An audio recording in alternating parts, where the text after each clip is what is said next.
Maharashtra today 24 news, सत्य परिस्थितीचा सविस्तर आढावा। स्वराज्य संस्था, महानगरपालिका, नगरपालिका रणधुमाळी। नेत्यांचं मत कोणाला, जनतेचा कौल कोणाला? पहा फक्त महाराष्ट्र टुडे 24 न्यूजवर। अहिल्यानगर जिल्हाधिकारी कार्यालय बॉम्बने उडवून देण्याची धमकी। मेलद्वारे मिळाली बॉम्बने उडवून देण्याची धमकी, तपास यंत्रणा अलर्ट। अहिल्यानगर जिल्हाधिकारी कार्यालय उडवून देण्याची धमकी देणारा मेल आज सकाळी 9 वाजता प्राप्त झाला। त्यानंतर जिल्हाधिकारी कार्यालय परिसरामध्ये पोलीस बंदोबस्त तैनात केला असून 2 बॉम्ब शोधक पथकाद्वारे संपूर्ण 6 मजली जिल्हाधिकारी कार्यालयाची तपासणी केली आहे।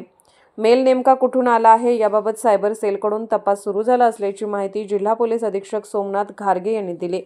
महाराष्ट्र टुडे मराठीसाठी ब्युरो रिपोर्ट रवींद्र उगलमुगले, अहिल्यानगर। आज सकाळी साधारणतः 9:15च्या दरम्यान जिल्हाधिकारी कार्यालय अहिल्यानगर यांना एक मेल प्राप्त झाला आणि त्यामध्ये असं सांगण्यात आलेलं होतं की बॉम्बनी ही इमारत जी आहे ती उडवून देण्यात येईल म्हणून।